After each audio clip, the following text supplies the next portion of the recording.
Hi, I'm Charlie Bolden. I'm an astronaut myself, and I'm recruiting the best and brightest Americans to join me. You see, NASA is on a journey to Mars, and we're on the lookout for a new generation of space pioneers. Do you think you have what it takes to join NASA's next astronaut class? Then I want you to apply for NASA's astronaut program. Learn more at nasa.gov.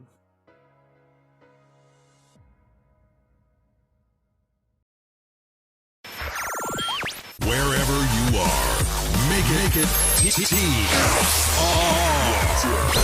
Truth Frequency Radio.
Broadcasting straight to you from a large spaceship currently cruising from California to Guam. Wait, what is that below us? Alaska? Why would we? Oh, that's right. It's on the way. I keep forgetting. Hello, everyone, and welcome to Strange World, where the truth is often stranger than fiction. I'm your host, Mark Sargent, the creator of Flat Earth Clues, which propose that all of us are living inside a Truman Show enclosed structure, thousands of miles wide.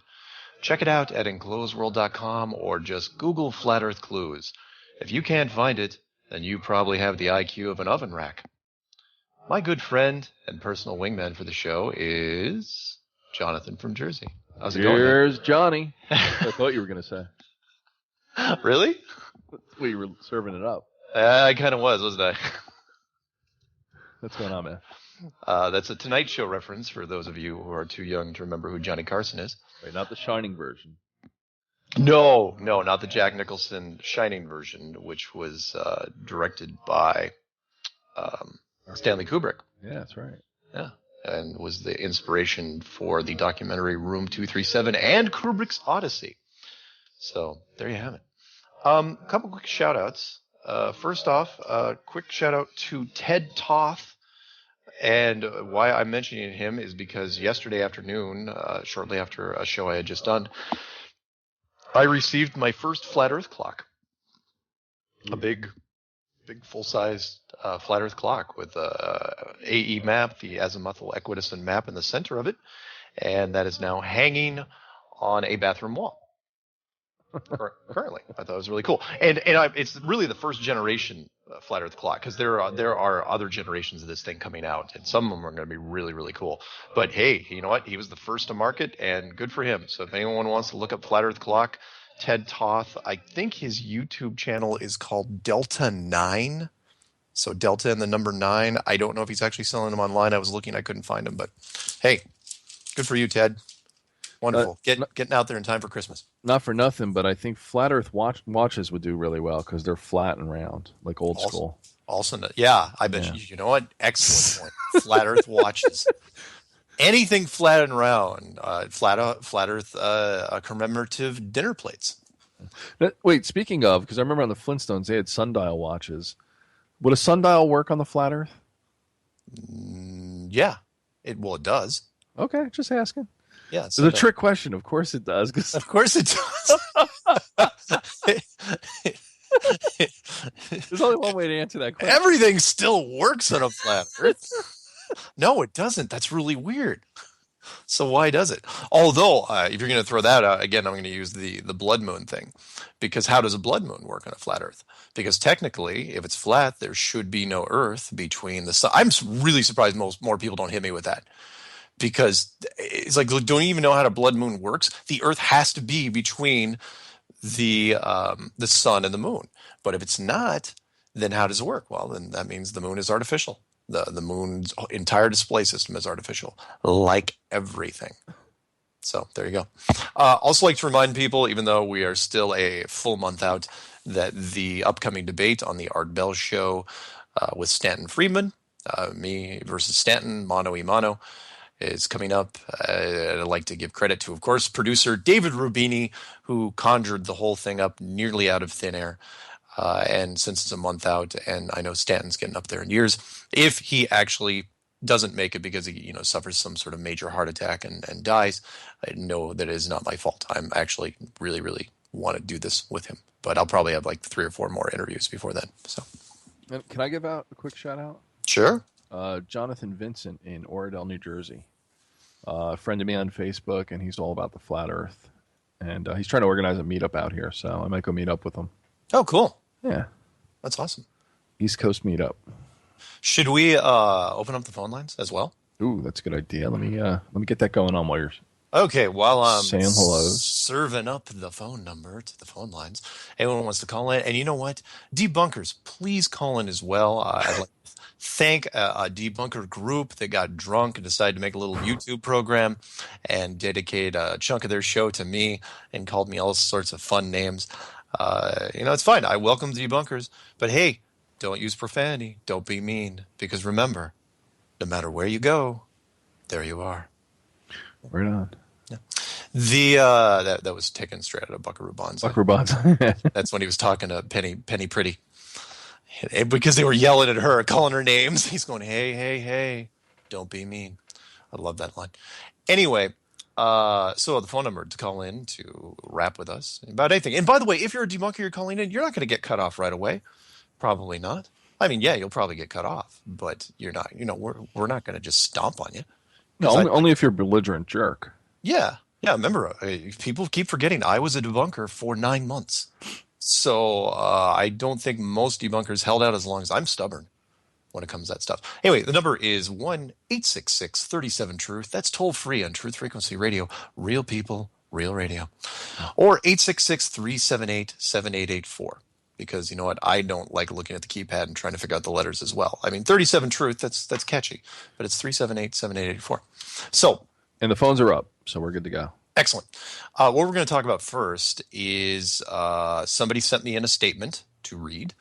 And this dovetails in, and it's not a long statement, but I'm going to use this in the title because I think it's significant, because it's a neat little piece. So you remember that story we were talking about with a pregnant woman that was flying from Bali to Chicago, and she, all of a sudden 5 hours into the flight, instead of going straight up to Honolulu, Hawaii, because you're going over the Pacific Ocean, they just go almost due north and have the baby in Anchorage, Alaska.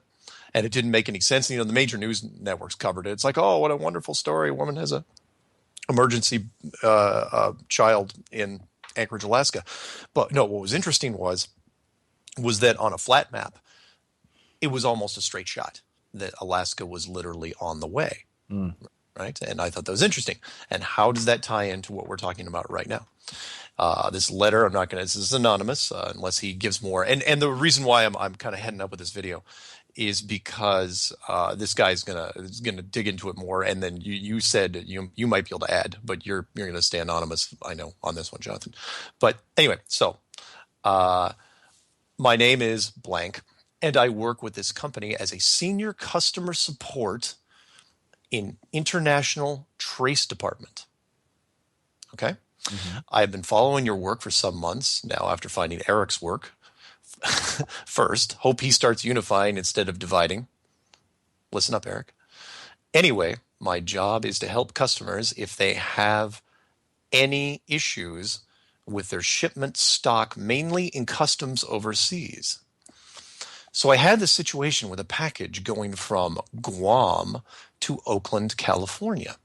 The package got to its destination late, and the shipper wanted to know why the shipment went to Alaska first, then Japan, and then finally Guam, right? So it was going from Oakland to Guam, and it bounced off Alaska, then Japan, then Guam. This is the normal route for shipments going to Asia or the South Pacific. All shipments going or coming from these regions go to Alaska first.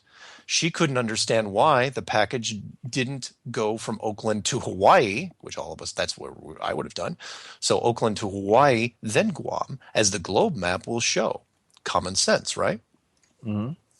I have to give her all kinds of excuses for the route this shipment took. Believe me, I wanted to tell her, hey, lady, get a flat Earth map and you'll see why it's going through Alaska. It's almost a straight shot. Anyway, thought this would be interesting to share. We'll shoot you another email with other interesting routes as they come. Keep up the good work. Right on. He addressed it to us, by the way, Mark and Jonathan. So here's the story there. I forgot. Did I mention that at the beginning? Was my name in parentheses? Yeah. Did it say Mark and Jonathan? Really, seriously, people do put that in emails if you get a chance. Like address it to me at the very end of the email. End, P.S. Oh, hi, Jonathan. P.S. Jonathan. P.S. Is Jonathan still on the show? Wow. Yeah. Oh, by the way, I only have 5 weeks left. I think I announced that last week, but 5 weeks left, for 2015 for the Flat Earth. Jonathan seems to think that something big that might be happening this month, or at least high drama is going to happen. And I, of course, am skeptical. But I'm skeptical when there's 90% chance of rain, and and the rain is falling on me. I still say, I'm skeptical. Yeah. So that's kind of a running joke I do. So anyway, the point was with this letter is it matches up perfectly the opposite direction of the woman that had the emergency baby up in Anchorage, Alaska, which is, look, this guy's basically saying, he's shooting a package from California to Guam, and that should be going over Hawaii. And he goes, no, that's the normal route. Normally, it should go, if on a globe map, everything should go through Hawaii. Everything should go through Hawaii. There's nothing in Anchorage, Alaska. Not enough for that. And the reason why it's going through Anchorage and then through Japan is on a flat map, on the AE, the azimuthal equidistant map. It's a straight shot. You're always going by Alaska, so you might as well stop at Anchorage because it's not costing you anything in the way of fuel. You're not picking up packages. You're probably just stopping by for some extra gas, or maybe pick up a package here and there, but you're not going to do it every time. So interesting, huh? Jonathan, can you hear me? I'm just giving you guys a flavor, a taste, and a preview of what it's going to be like when I'm not here. I'm sorry, I'll stop kidding. No, because what I'll do is I'll pretend that I'm you. It's like, what do you think, Jonathan? Well, no, I'll make it a gag like I'm talking to you, and then I'll make some crackle sound. It's like, oh, Jonathan's having a problem with his microphone, but what he means to say is this. So, wow. Yeah, I know. So, anyway, thank you, Mr. International Trace Department, for letting us know that, yes, on a flat map. Explain that, debunkers. Explain why the flights are going through Alaska from California. The reason is because from California to Guam or anywhere in the South Pacific, you have to go through there. Didn't you bring up, by the way, two things I want to ask you real quick. One was you've got a person that's also going to be doing some research on your side, maybe. I was just going to say that. Yeah, she works in the shipping industry for about 15 years now, and she knows the systems in and out. And I turned her on to Flat Earth just like the other day. Yeah. And I gave her your clues, and her reply today was mind blown. I can't wait to get it to work today to start researching. Huh. And she's going to start asking people that have been in the industry longer than her, like, what happens in the Southern Hemisphere? Are there any anomalies? Things like that. Yeah. And I'm sure this guy was in the same boat. I'm sure he was, because he's been doing this for a while, and he didn't even occur to him. No different than Walter from, I'm sorry, last name Walter, first name Thomas. We'll get to him in a second.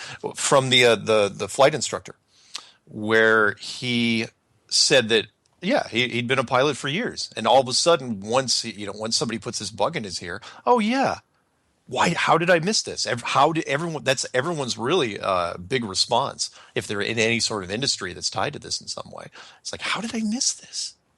Yeah. And so anyway, so thank you very much, and I can't wait for this guy's next email because I think it's pretty cool. So that's why I titled the thing, and I know it was kind of short, but that's okay because we have more. We don't have any calls at the moment, right? Let me take a look. Calls. No. Okay. Well, this one then. An email comes in from Anonymous, but this one's kind of a trick question. Ready? Mm-hmm. This one's for you. This is a quote from a historical figure not that long ago. Thomas Edison. Go ahead. No. It's worth a try. No. Marcus Aurelius. All right, go ahead. It is commonly believed that man will fly directly from the Earth to the moon, but to do this, we would require a vehicle of such gigantic proportions I know this one. that it would prove an economic impossibility. It would have to develop sufficient speed to penetrate the atmosphere and overcome the Earth's gravity, and having traveled all the way to the moon, it must still have enough fuel to land safely and make the return trip to Earth. Furthermore, in order to give the expedition a margin of safety, we would not use one ship alone, but a minimum of 3. Yep. Each rocket ship would be taller than New York's Empire State Building and weigh almost 10 times the tonnage of the Queen Mary, or some 800,000 tons. I could have paraphrased the whole entire quote. I knew every one of those facts. Did you? And I can't think of the guy's name. The guy that headed up Operation Paperclip. Werner von Braun? Yep, Werner von Braun. Right. I know that one. Father of the Apollo space program. And if I get a chance to read that, or at least an excerpt from it, I will read that to Stanton and Art. I hope they let me, because it's true. It's like this guy, he came out beforehand and says, "Oh my God, this is going to be the toughest thing to do ever. It's going to be absolutely economically unfeasible." And then next thing you know, oh yeah, we can go to the moon. Yeah, in fact, let's just keep going. Us going to the moon in that little dink they called the lunar landing is like going to Burning Man or something, like with like a Fiat or a Mini. Yeah. Like, you're just not going to do it. You're going out to literally the same kind of setting, like in a desert where you have to bring a lot of crap with you and survive for however many days that you're there. Yeah. So you want to be able to pack some stuff. I was looking at that moon buggy video yet again. Oh yeah, the stabilized one? Yeah. That was the one. And I was like, this effing thing is so huge. Like, where did they pack that thing? Exactly. I can't figure it out. Oh no, because when they showed it landing, they didn't take it out of the trunk. No, it was supposed. Well, actually, they supposedly did. It was like bolted to the side. They've got it folded up and all these pieces, and they supposedly they take it down. Unfortunately, there is not a single photograph of them trying to put it together. Dude, effing Optimus Prime can't effing fold up like that. That's a cartoon. I know. It's a full blown car, and they. How much does that weigh? Quite a bit, I would imagine. I mean, you think every ounce counts, right? Including that really heavy battery that would have powered that thing, and that's a 1960s battery. That's kind of crap you played with when you were a kid. You made sparks, and that thing was always alive. Yeah. I mean, never died. You gotta remember, this was back when some lanterns were using like 6-volt batteries. Those things. They weigh like 2.5, 3 pounds. If you did it now though, and you said, okay, we're using solid state transistors, and we're using computers are as powerful as these smartphones we have, and we're using suits made out of graphene, so the stuff can't puncture. Yeah. Like, then I'd believe it. Yeah, maybe now. Yeah, the technology now. Yeah, you could fold up something and do all sorts of fun stuff. But 1969? Yeah. Well, have you seen the cars from 1969? Cool as they were, they rattled. There was loose tolerances everywhere. I mean, and they were heavy. Remember, this was back in the days when people don't even know what these are. Metal bumpers were there. Yeah, exactly. 5-mile-an-hour bumpers. Right. And people are going, what do you mean? That means you can hit a car at 5 miles an hour and nobody suffers any damage. And I knew this a lot because I grew up on an island where we had a ferry, and the guys would just keep creeping you in until you touched bumpers with the car in front of you, and nobody would care. Now we have 0-mile-an-hour bumpers. You touch bumpers and it's $2,000 on both sides. It's ridiculous. I told Melissa that, by the way. We're getting another car, and I said, can we just get a beater, like maybe a nice 1994 or maybe even an 86 Bronco? Yeah. So anybody wants to cut you off, you could just play tap and bump. Mm-hmm. So who's going to touch you with that kind of car? Exactly. So totally agree. Oh, and the other thing I want to mention real quick was that. So yeah, on top of the moon buggy, which again, there's no footage of any moon buggy being taken apart and put into a car, and they put it, because these guys are garage mechanics as well. Wait. How many pictures did they take on the moon? Supposedly 5. the Time Life release. Oh yeah, not many. Okay, how many guys do you know take like stupid pictures of that, of guys being guys, holding the wrench, the classic, holding a beer in one hand under the hood? Nobody took one shot of them assembling that. My dad has a friggin' Christmas picture of him assembling the crap, that we got for Christmas, putting stickers on Star Wars stuff every year. Yeah. Right? We all have those photos in our albums. Yeah. But you wouldn't take one of putting the moon vehicle together? Yeah, there's no clown footage. There's no punk shot, whatever. But there's time for golf. Yeah, and exactly. And there's one car reference I got to make for you, and that is the Van Allen belts, because I was doing some more research into this just to see if I could find the official response from Van Allen, because he was the one that said they're super deadly. And then later, when they had to go through them, he had to kind of downplay it. And so their official response was, what their official response was, how they got through it without the shielding? What? They went real fast. Are you crapping me out? Let's floor it.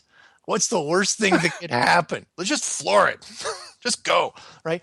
Oh, there's a big problem with that explanation, though. And that is, you're flooring it through. Okay, fine. You also said that the belts were really, really thick. So even if you were doing, say, 15,000 miles an hour, right, you're still going through them for an hour. I mean, those things were if you believe them, they're huge. Okay, so you make it to the moon. Fine. Let's say you floored it to the moon. How are you flooring it back exactly?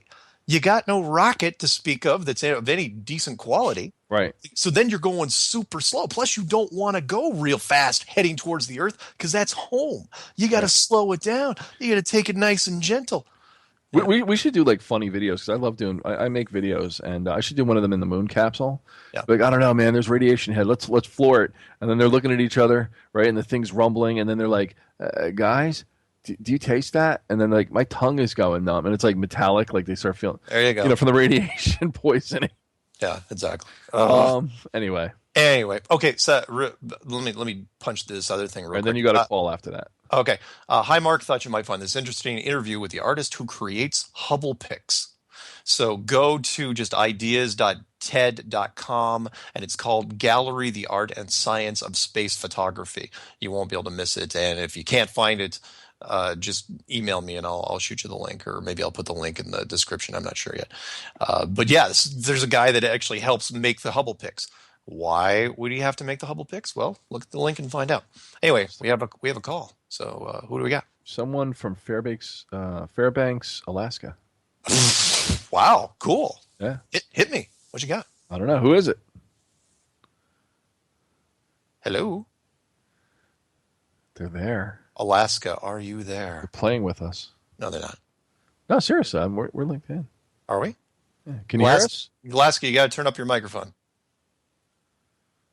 All right, we'll give them a 3. Dump them and call. Well, they can call back. All right, call us back. See what happens there? They already got to him. The drone strike stuff is way faster nowadays than it used to be. So, or they could be drunk. Or they could. Well, it is Alaska. Whatever that means. I'm not profiling. I'm just saying. Look, it's the only state that you actually get money for living there. They will pay you to live in Alaska. Most people don't know that, and there's a reason. It's got some hostile moments. Okay, real quick. This is from Art. Art says, on an airplane flight, the airplane takes off, then climbs to a cruising altitude, then levels off and stays at that level until time to make its descent for a landing. We are told we do not sense the plane continuously going down or up depending on your sphere, relativity, because of gravity. So while on that airplane flight that is leveled off, you get a glass of water and place it on your tray. The water in the glass would be level and stay level if we are on a flat plane. If we are on a sphere, with the airplane constantly going downhill or uphill, the water level in the glass would show this inclination or declination angle.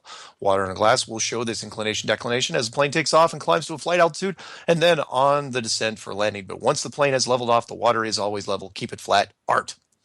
Yes, Art, you are absolutely right. And please, anyone that goes on a plane, that's a simple way to do a test. There's also an app out there for the iPhone which will show you the level. and it's pretty precise. And there was a guy that flew, I think I told you, from like Chicago to London, and he said it never changed when they were at cruising altitude. Sort of like what this guy's saying. If it's a globe, the plane should keep. Hello? Holy smokes, he's back. Is this Alaska? Yes, this is Alaska. Hey, I did not click that. I thought I dropped that off. that's okay. What took you so long? What's going on? I'm sorry, I don't know, some technical difficulties. I'm listening to you on live on one phone, and I'm trying to call you on another. It's some That's back and okay. forth. My name is Michael Nolan. Hey, Michael. Okay, how you guys doing? Good. Good. Sorry, I just had a couple questions because I am actually trying to spread this to the academic world, if you will. I'm talking to some of my previous high school teachers. I'm in college right now, but I trust them to be able to take my opinion seriously and to actually look at this objectively. And I talk to all walks of life, like government teachers, math teachers, science teachers, art teachers, literature teachers, and half of them listen to me and half of them think I'm nuts. Is there a... I tell them to look at you guys or like to try and listen to your talk shows. There's a better way. If you want to introduce them to it, go to my YouTube channel, which is Mark K. Sargent, or just go to the main website, enclosedworld.com. But if you're on my YouTube channel, we got like 1 minute to the break, so it's going to have to be quick. I've got a playlist on there called the Flat Earth Shortlist. It's got about 20 videos on it from all different people. There's only one of mine on there. It's not even one of my clues. And have them just kind of pick and choose. There's something for everybody on that thing. And, again, do not expect them to absorb it really quickly. At the minimum, it's going to take several days, after they look at it to even decide whether or not they want to try to accept it. And then after that, maybe they'll get back to you. But yeah, have them look at the Flat Earth short list, or if they're really a glutton for punishment, just have them go into YouTube, type in Flat Earth, and hit search for this year. Okay, thank you. Okay. Hey, you good to have a good rest of your day. Stay warm up there. I'll try. I'm actually outside freezing. Thanks. Okay. All right, take care. All right. And with that, I think we're going to our first break. Hello, Colby. This is the White House. Ronald Reagan speaking. Hello, my old friend. How are you today? Finally, it's time for a daily chess match. Are you ready? Yes. My last move yesterday was a 3 from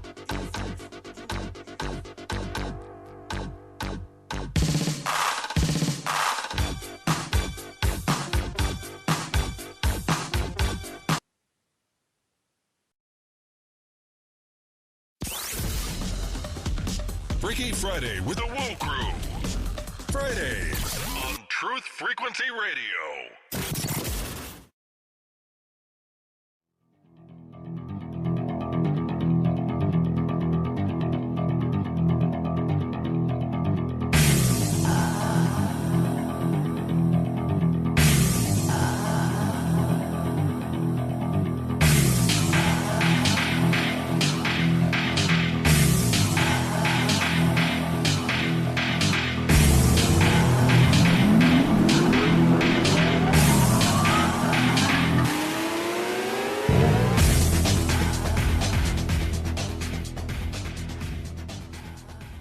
Welcome back to Strange World. I'm your host, Mark, with Jonathan from Jersey.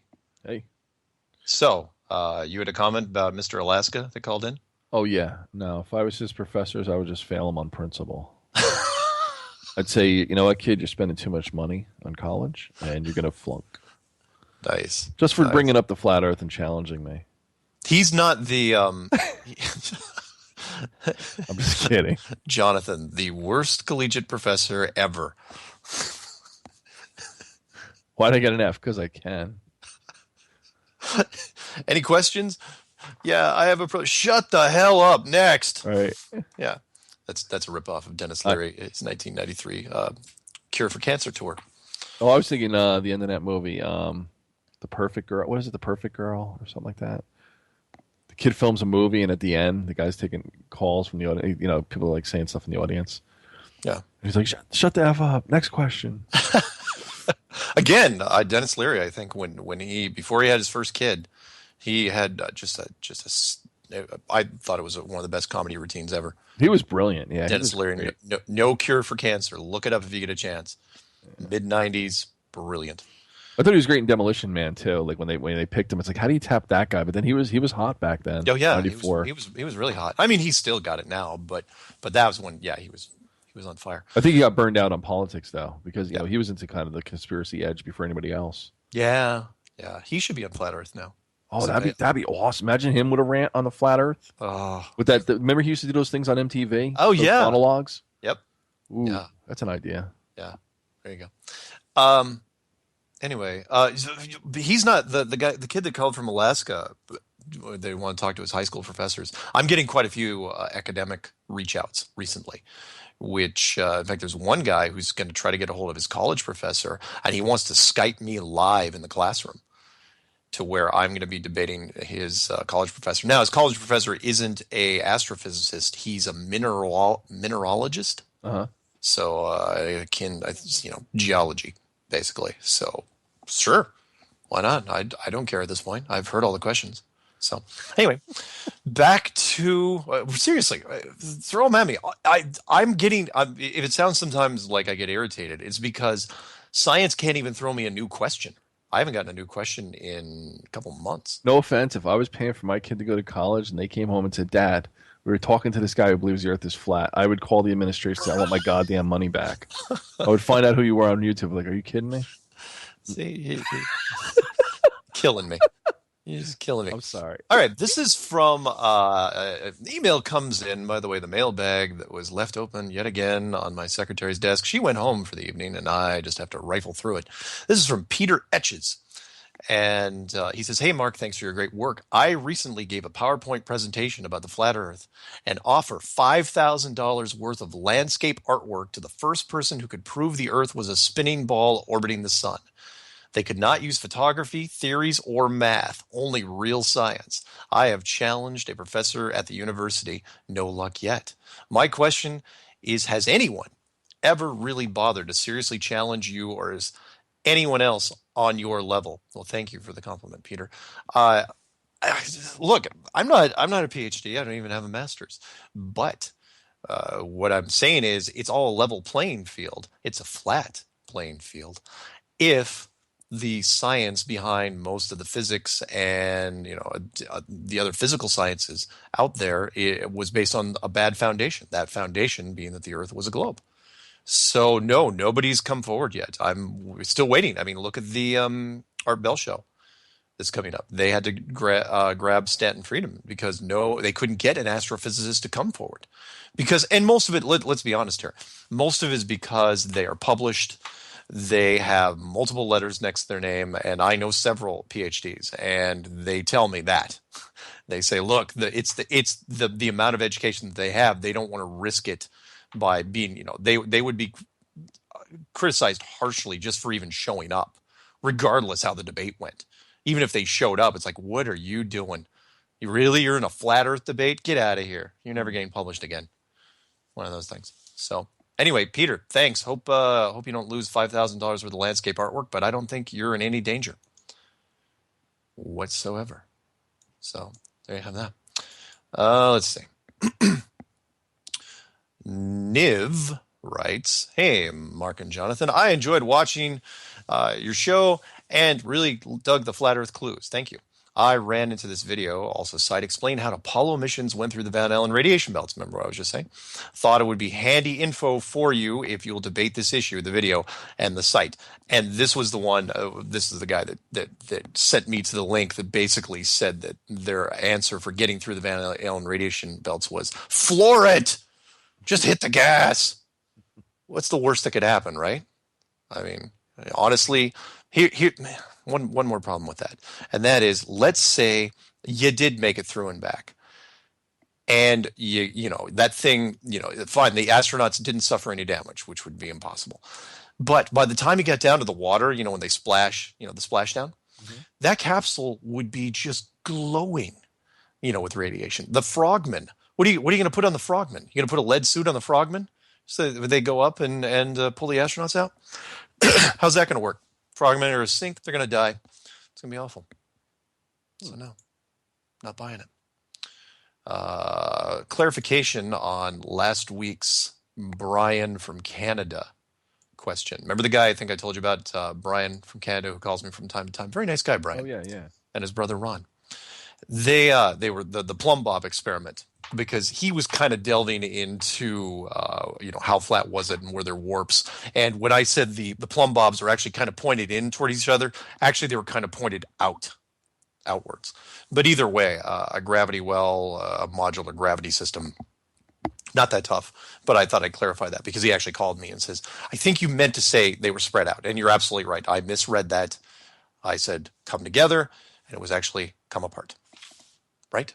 Mm-hmm. Right? Came together at the bottom? I think those, move apart. Yeah, right. Got it. All right. So anyway, thank you, Brian and Ron, once again. Enjoy talking to you guys. Whenever you want to wrap, just give me a call from Canada. But you got to call me, because my phone, apparently, because I don't know much about mobile phones and Verizon, it is long distance to Canada. Did you know that? No, I did not know that. On Verizon? I did not know that. When I was on Comcast in Colorado, when I was using a landline, it was free, the United States and Canada. Right. But as soon as I get Verizon, it's long distance to Canada. You got another call, by the way. Ooh, do I? Yeah, you want it? Where's it from? I don't know. Let's see. Caller, you're on the air. Hey guys, it's Michael again. From Alaska? Dude, I was only kidding. Yeah. Well, no, I have no problem. But can I jump off of the perspective that you guys are taking at just for a moment? Sure. I completely agree, actually, with what. It's Mark's show, but I say no. Go ahead. Go ahead. I completely agree with actually what you guys are talking about. It is a joke. It is a joke that I'm going to college, and I'm only going to college because I like the idea of spreading information to the wise minds that are trying to develop themselves, and I'm also doing it through the ones that are beginning to learn this information. Oh, wow. Holy shit. I've got a dog chasing me. And so it's like I completely agree with you. Yeah, I'm getting chased by a dog. Will you... They got the FEMA guys got the dogs on them already for being an infiltrator. But so I think it's a bit bigger than that now. That actually people are listening to me and they're starting to look at your videos. So I want to know what's the next move, because I'm kind of planting a virus. Get used to dogs barking at you. That's your future right there. Except there'll be a chain link fence around your barbed wire. Wow, that's really good. No, thank you for spreading the word, man. And the fact that you're open-minded enough to call, fantastic. It gives me hope. Some small glimmer of hope in humanity. Have you outrun the dog yet? All right. No, but I'll stop taking up your time. Thank you for listening, and you guys are the people that have given me hope in the first place, so I figured I'd return the favor. Okay. Hey, stay safe, man. Will do. Okay. Take care. Okay. You know what I say to that, right? What? Moratori te salutant. Those who are about to die, we salute you. Wow, I don't think I've ever heard something like that. And I've listened to a lot of radio stuff. There's focus for you. Yeah, He's being chased. You can tell the dog, is sometimes gaining on him, sometimes not, and he's still talking. That's funny. I love that. Thank you, Michael from Alaska. That's a great theme for this show. Again, that shows you the power of this the flat Earth thing. He's calling in. I mean, he might be in some sort of mortal danger. I like that he's subverting people's minds with this stuff too. Yeah, going to college and spreading the word. Yeah, if you're listening, by the way, in college, and you're sober enough to stand, do a mass email. Send things out there. Just say, look up this flat Earth on YouTube. It's nuts. Maybe we have to come up with a logo, kind of like Anarchy Rules with the A. Remember back in the 90s or the 80s, the white A. So we should come up with something for the flat Earth. I mean, besides just the obvious flat Earth. What do you think? You mean like a slogan? Yeah, but something very simplistic, like something that really. I mean, obviously you would say, "Oh, just put the flat Earth up," and people will say, "What is it?" But I don't think they would. Well, they're working on that. Everyone's kind of working on. Again, that's part of the gold rush right now, which is that everybody's looking for that one little niche, that one little hook. Like Wakey Wakey. I'm sorry, Mark Knight. was, like the little flat Earth sticker, and someone was thinking of creating like a Jesus fish, only it's like just a little picture of a flat Earth you put on the back of a car with nothing, underneath it, except maybe it's flat. So that would be kind of cool. But yeah, to get people thinking. Well, I was thinking, remember that other thing? You were into conspiracies for a while. Remember that thing with Toynbee idea, and people were like stamping it in the roads. Oh, right. It's something crazy like that. Like that's just like people don't know. Oh, like the flying spaghetti monster, like that. Yeah, that was pretty. Although you gotta admit, I mean, that actually turned into things on the trunk of your car. Mm-hmm. For those of you who don't know what flying spaghetti monster is, look that up. Fascinating concept, and that was in the that was 10 years ago at least. Yeah, Church of the Flying Spaghetti Monster too. Yeah, Church of the Flying Spaghetti Monster. Go figure. Bizarre. Yeah, there you go. This next email. Oh wait, give out the number real quick because I think you already had it. Okay. Yeah, you're right. The number is to call in. Toll free to talk to Jonathan and I about anything really. Don't go into family problems or anything like that. But it's 1-866-37-TRUTH or 866-378-7884. Truth Frequency Radio, real people, real radio, and real flat Earth. What? Stay flat, America. Exactly. By the way, a little side note. Star Wars is not going to be the number one movie of all time. It's just not. People are the hype that they put on this. I remember I heard this when Peter Jackson's King Kong came out. Will Peter Jackson's King Kong undo Titanic as the number one movie of all time? And then all of a sudden Avatar comes out and makes $2 billion. It's basically it has to surpass Avatar. And people, it's not like it was when Avatar came out. People lined up in the theaters and they went to repeated showings a lot. So, I mean, yeah, will it make $1 billion? Yeah, maybe. But will it make $2 billion? I just can't see it. I can't get over that, though. You say $2 billion. I mean, ticket price sales are out of control. I mean, do they ever compare it dollar for dollar to, like, let's say 1960s dollars to today? Oh, yeah. They adjusted dollars. I think Avatar is in the top two. The only one that's kind of in question is Gone with the Wind. Ooh, yeah. Believe it or not, from the golden age of movies, Gone 1939. When Gone with the Wind, most people don't understand. When there was no such thing as even a duplex. It was just like a single theater out there, and it was in the theater for months and months and months to where they had the reel ran out, wore out, and they had to keep asking the studio for more reels. Oh wow! So, yeah, it made a ton of money, ton of money. So look that up if you get a chance. All right, where was I? Oh, right. Mailbag. Jim writes, "Hey, Mark and Jonathan, how are you guys? I like your videos. Thank you for the work.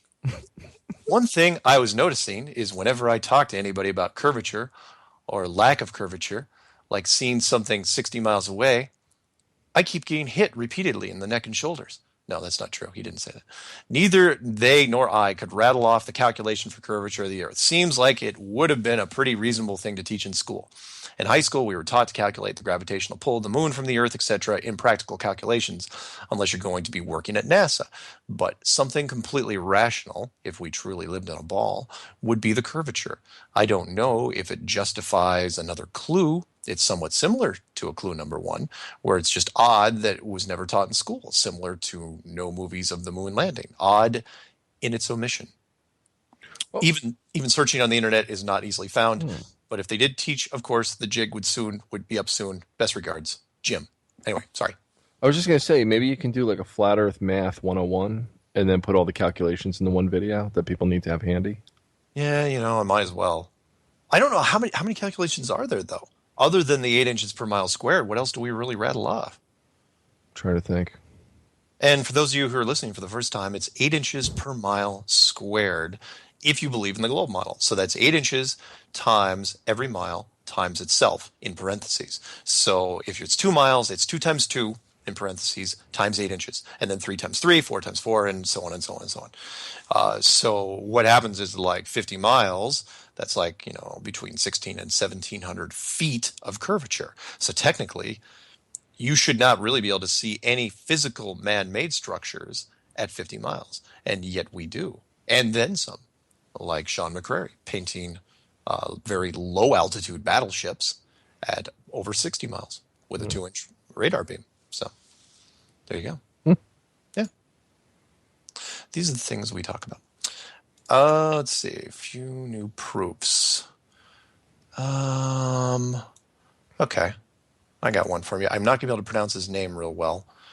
Mark and Jonathan, and this is from Dipling Andrija Radovic. And Sounded like your mic was cutting out there. yeah, I know. What was that movie? The Gods Are Crazy or something. Oh, like yeah. that? With the African tribe that talk in clicks. I can't do that. I love that movie. And if I'm just completely butchering your name, I am sorry. Your telephone has a 3.8 prefix to it? So I don't know what country that is, but who knows? It doesn't really matter. Let's read it. It's and let's go by the official name. Maybe the other thing is, you know what? I think the other thing's a title. DIPL.ing. It doesn't really matter. My name is, we'll call it Andra. I am an electrical engineer and have collected several proofs that something is odd with the official theory, and his English isn't perfect here, so bear with me, that is going on. You should try to rotate a hard-boiled egg and a fresh egg. You know this trick, right? The fresh egg denies to rotate, while the hard-boiled egg spins cheerfully.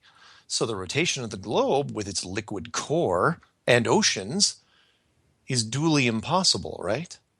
The second proof is the precession of the globe, which is impossible from the standpoint of the classical mechanics because of the inertial momentum's difference between two axes of almost perfectly homogeneous globe is 10 million times, which is not a plausible fact. This precession of the globe also dismisses the existence of geostationary satellites. In China, all satellite dishes are directed straight up, which is impossible within the official model. Also, two other notable things that he mentions. There are also two historical events. Why did the Titanic have such a northerly route that it hit an iceberg? And why the Great Eastern Ship had never established a non-stop trip to Australia? Simple, because the direct trip lasted longer than the indirect one, which was explained by some strong currents. How could all these be possible? So, what is the proof of a globe concept? The clouds are still illuminated while the sun is below the horizon? And what is the proof against the concept? The objects can be seen far beyond the expected line of horizon? But the situation is not that simple. I have plenty of quite simple, irrefutable experiments, and they're not mutually consistent. Some of them point that the Earth is flat, some that it is concave, and some that we're dealing here with a strange quantum phenomena that bends the light's path. Simply, Earth can be much bigger with a solid core, and even with hidden continents. And then it goes on and on. But let me see if there's anything else here. No, that was basically it. Well, but if it's in space and it's rotating, and the Earth, let's say it got a slow start and then spun up to 1,000 miles an hour, yeah, then it's just in the vacuum of space, so that's not going to happen. It's not the same as an egg on the countertop. No, it's not. But I like the analogy. Yeah, no. Because people get that. They understand that if you spin a raw egg, the liquid center completely screws up the spin, and a hard-boiled egg, spins like crazy. So, I mean, it wouldn't affect. But, he does have an interesting point there, and that is if the Earth is a globe and it's not truly hard-boiled yet, because science says that it's got a creamy, caramel center, then should it be spinning the way it is right now? And should that spin be consistent on a regular basis? They don't ever address it. Interesting. Yeah. Well, see, no, I got slammed for being I hate to say, the devil's advocate or whatever, but somebody asked a question on one of your videos, the one you did with Jeff Young.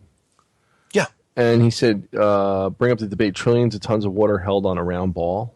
If you bring that up in the debate. He says, when I bring up the subject to the people, it seems to start really boggling their mind. Of course, when you say it, their answer is always gravity, which I tell people gravity strong enough to compress trillions of tons to a ball would surely crush every living thing on Earth. And my answer to that was just simply, well, again, if we're spinning and there is some kind of thing called centrifugal force that's pulling away, then maybe that's the thing that keeps everything in balance. If you're going with the the round Earth model. Yeah. That's all I'm saying there. Yeah. But we No, I still don't agree. even know what gravity is because No, we still don't know changes what at gravity different- is.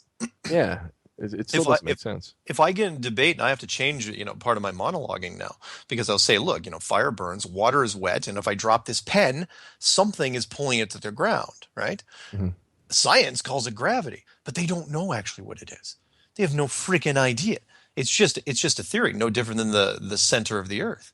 They don't know what's at the, if the Earth is a globe, they've only drilled down 8 miles. They don't know what's down there.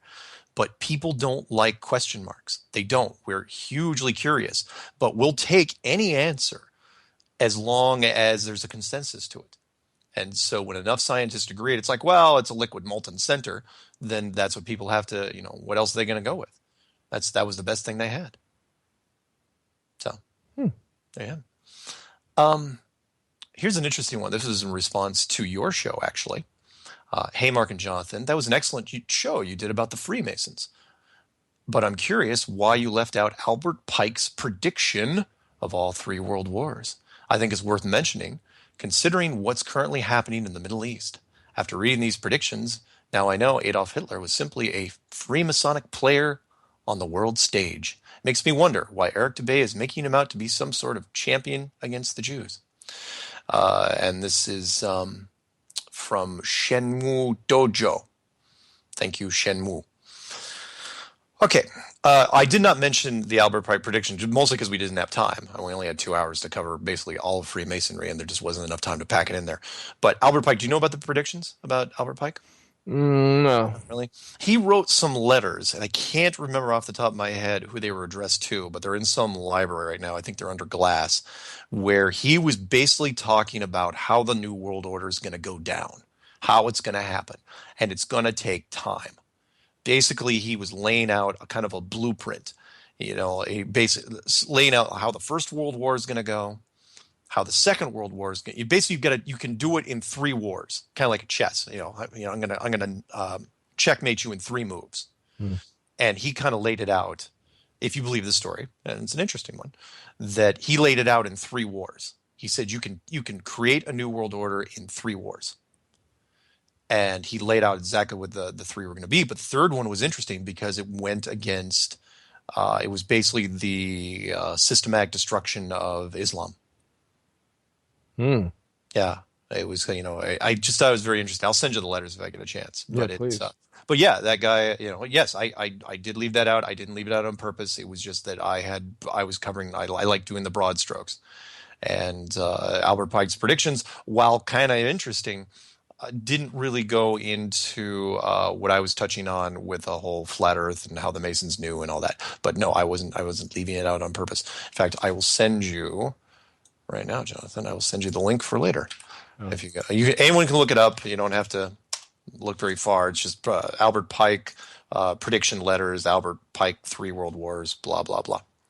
So let's give out the phone number one more time, and then we're going to go to our second break. Phone number.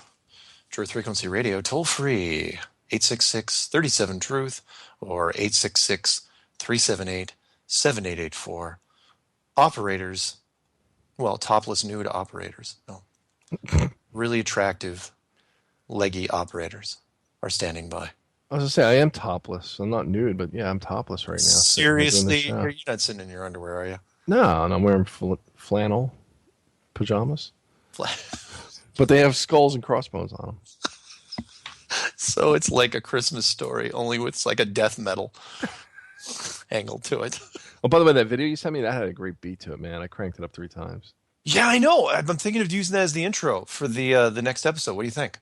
That was, I mean, that's the only thing that can match it. That was pretty good. Yeah, I thought it was. I was gonna use the words over the top of it. And kind of used like the first minute of it with the words. So Chris will play the track, and then I'll throw in the slides. Yes. Yeah. Anyway, hey, we'll be back.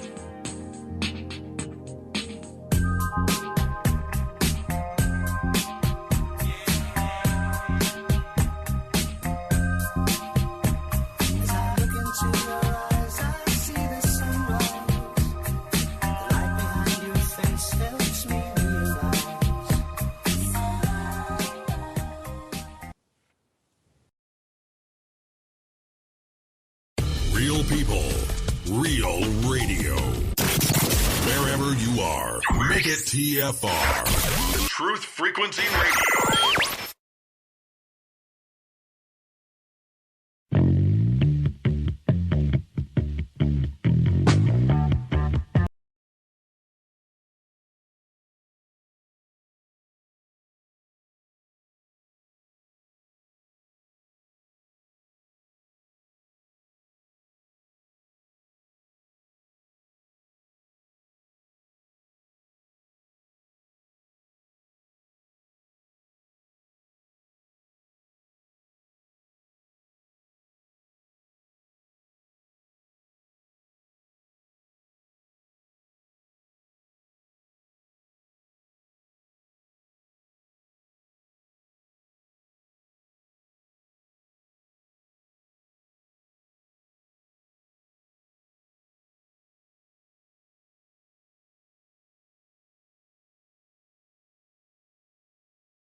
Welcome back to Strange World. I'm your host, Mark. Jonathan may or may not be with me from Jersey. Yes. And he's not. He is. I'm here. Are you here? You gotta turn up your mic. Can you hear me? Speaking too quiet. Okay. But that's okay. Speaking of that track that I want to use for the intro for next week, somebody actually sent it to me, which was really cool. And it was done by a flat earther who put it up there, and it's a song from a few years ago. You know, because Danny Elfman, it's a great track. I love Danny Elfman's track. Don't get me wrong, but this is actually you call them actually a conspiracy band, I suppose, a conspiracy band with the name of Graveyard, right? And the song's name is called Goliath. How cool is that? A conspiracy band named Graveyard singing a track called Goliath. And the lyrics are really cool. And so what I was thinking of doing is trying it out next week. And if everybody likes it, I will, and I don't get hit for any sort of copyright thing. I'm thinking of using it. Cool. Oh, yeah. Yeah. If they said you could, do it. Yeah. You're still too quiet. Just so you know. Still? Yeah. All right. I'll adjust. Yeah. Turn up. While he's adjusting, I'm going to read an email titled, and I had to read this one on the air because the title was called "Wow, Wow, Wow," sent to us by the Amber Factor. I love that name. That is a great email address. The Amber Factor. Mind blown and stuck. My pastor did a workshop on this, and I've been soaking up. Can you believe that? He's her pastor. I probably talked to this guy at one point. My pastor did a workshop on flat Earth, and I've been soaking up every single thing I can, and it seems to be gaining a lot of attention and traction. I love your videos by far the most for two reasons. One, you let me discover God, capital G-O-D, rather than ostracizing or separating anyone who probably would have been trying to dismiss the evidence based on core beliefs they rigidly hung on to, and the dreaded cognitive dissonance. Two, your tone. You do not treat the viewer as an idiot, and you do not have the superiority complex or attitude. In fact, you shared your journey at some points. My life has changed, and I learned this last week, Saturday, and it is very, very overwhelming. Thank you for your time and being led to create the video. So thank you, Amber. That's really, really nice. See, I love the positive stuff. I do. She didn't call me names.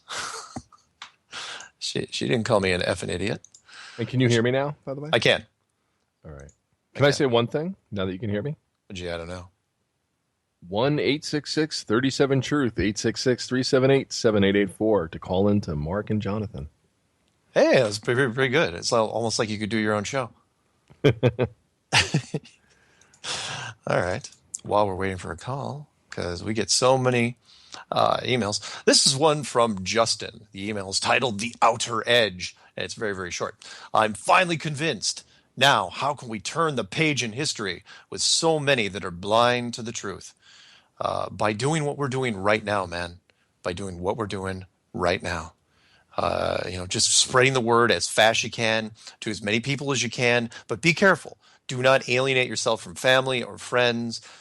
feel them out Fight Club style. Do you think they'll be able to hack it, or again, bring it up to them like it's a joke, because that was the first line of the clues. It's a joke, right?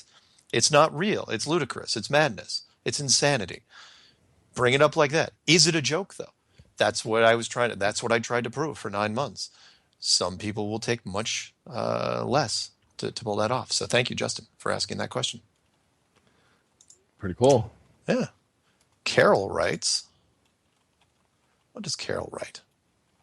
Carol, she says, oh, yeah, she sent me an advertisement. Okay.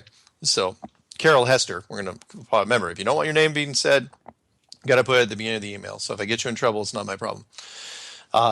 She sent me an advertisement which was just put out recently, which was Worldview Exploration at the Edge of Space. This 2-part adventure begins in 2016 with a behind-the-scenes invitation to a Worldview test flight. The Mirabel Resort in Tucson, Arizona is home for 3 nights. Spend your days with the flight's chase and recovery team and tour Biosphere 2 with original crew member and Worldview CEO Jane Pointner. In 2017, you and 5 companions will experience 360-degree views of Earth as a high-altitude balloon lifts your luxury pressurized capsule 100,000 feet above our planet. With the purchase of the Worldview Exploration at the Edge of Space, Neiman Marcus will donate $1,500 to the Heart of Neiman Marcus Foundation. Gift limited to 10 Neiman Marcus customers. Additional details. You think this is a joke, right? You think I'm reading like a parody, and I am not. This is real. I'll give you the freaking phone number at the end of this. Additional details. 2016 Chase and Recovery trip includes a 3-night stay at Mirabel Resort in Tucson, Arizona. 2017 voyage trip includes a 2-night stay at the luxury resort near your flight day launch location. Space capsule seats a total of 6 passengers and 2 pilots. Duration of spaceflight estimated at 5 to 6 hours. Space capsule features refreshments, a bar, and a lavatory. Visit worldviewexperience.com for more information or watch the video. Or you can call 877-9NM-GIFT. So 9 New Mexico gift. Oh, Neiman Marcus gift. Sorry. Got it. Yeah, Worldview. You know how much this little baby cost you to pull this off? To get up to 5-6 hours up in that balloon? $90,000. That's right. Neiman Marcus. They don't go cheap. No, they don't. 90 grand, you can go up in a balloon for 6 hours with drinks and a bathroom. I would hope if you're serving drinks, you had a bathroom. Unbelievable. This thing's never going to happen. You have another call. Oh, good. Because that just left a bad taste. I thought I'd save you from that. Oh, and unbelievable. And you think that's the worst of it? No, we got more to come. But go ahead. Who do we got? Where's it from? It looks familiar. So it looks like a rerouted call. Oh, okay. Okay, hold on. Let's pick up this one first. Caller, you're on the air. Hey, Jonathan, West Stace, Flat Earth News. How are you guys doing? How you doing, Mark? Hey, Wes, what's going on, man? What's doing? What's the word in the Flat Earth News? Oh my God, I'm telling you. Well, we both of you guys know what happened with. I was trying to get both of you guys on the show separately, and the powers that be just wouldn't allow it. Yeah, you got to go audio only, man. Your computer is terrible. Yeah. Just so you know. Yeah, it is not good. Oh, I already knew. I told you that. It's awful. But yet I'm on it. I'm on it right now on Google, and it's working great. So yeah, I just got to do audio. Period. Anyhow, I just happened to look that deal up. I don't know if you caught it or not. Oh yeah. With the Albert Pike. Thank you very much for mentioning that. So Albert Pike's letter was to Mazzini, August 15th, 1871, when he discussed the 3 world wars. Yes, thank you. Thank you very much. Yeah, no problem. I had to look it up and read it because I never even heard of it. So it shows you how much history I know on, which is none. Got it. Well, anyway, hate to do this to you. Thank you very much, but there's another caller on the line, from what I understand. Nope. It's okay. I was just throwing that out. No. Thank you. I'm glad you clarified it first. Otherwise, someone was going to email me later. So that was Albert Pike to Mazzini. So thank you very much, Wes from Flat Earth News. All right, and you got another call from Wisconsin. Yeah, Wisconsin. Who do we got on the air? Hello. Hey, Wisconsin. What's going on? This is Mike. Hey, Mike. Not too much. Just a few things real quick. One, Mark, what did you do to Jonathan to get him to leave in 5 weeks? Wait, I'm And sorry. two, how are you going to... Hello? Go ahead. Say that first part of the question again. What did you do to Jonathan to make him leave in 5 weeks? Okay, what's the second part? How are you going to find somebody who fills shoes that big? Because he clearly carries your show. Oh, wow! I don't know if that's a pump. No, up just kidding. No, you guys were talking earlier about. You guys were talking earlier about what could people do to get the word out, make stickers or whatever. Here's a great idea. Nobody does CDs anymore. Get some CD labels. They're flat. They're cheap. You can get like 100 for $10.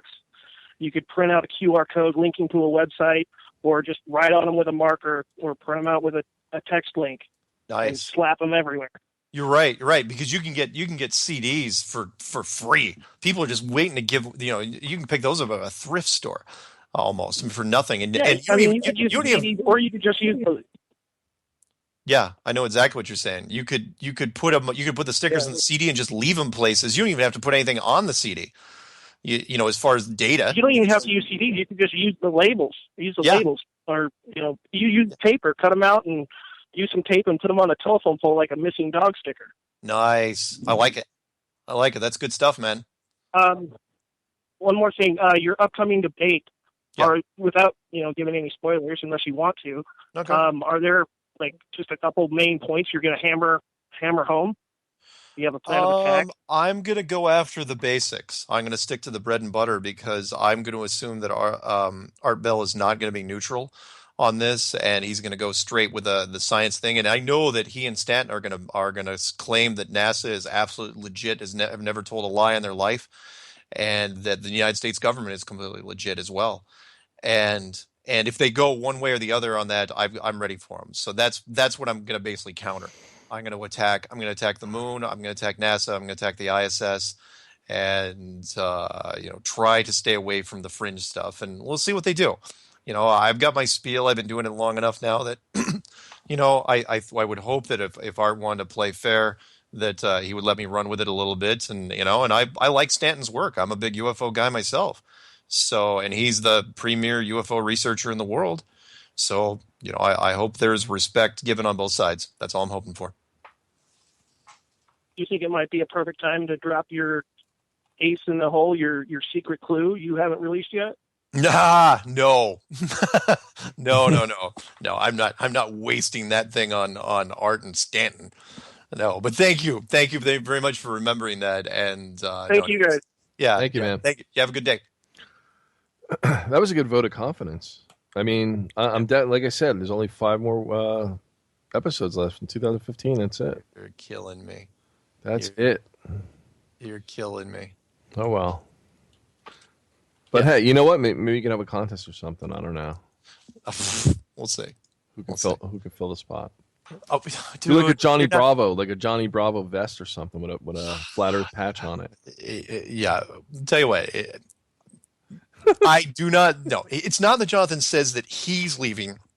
He's saying there's not going to be a show left at the end of the year because there physically may not be possible, because we could all be running around the streets with pitchforks and torches. Well, that's a little extreme. Come on. All right. I like the way that caller threw me under the bus.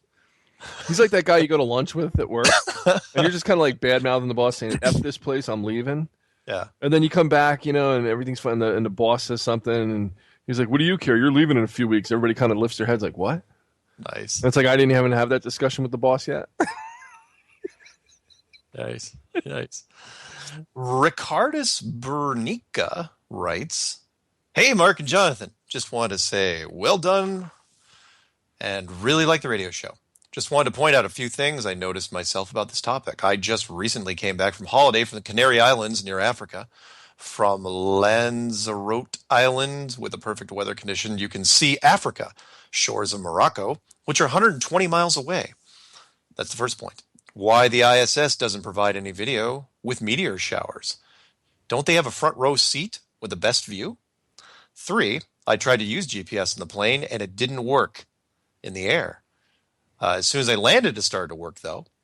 I have more things to talk about, but don't want to bother you with a long email. Many thanks, and keep up the good work. Cheers, Rick from the UK. And all three of those points is excellent. 120 miles away, that he can see a particular island. That's a lot of curvature. Shouldn't be able to do it. The ISS should have a front row seat for meteor showers. And yet, we don't see any of the footage from those great meteor showers. I mean, shouldn't they actually, in some cases, be looking down on those meteor showers? You would think so.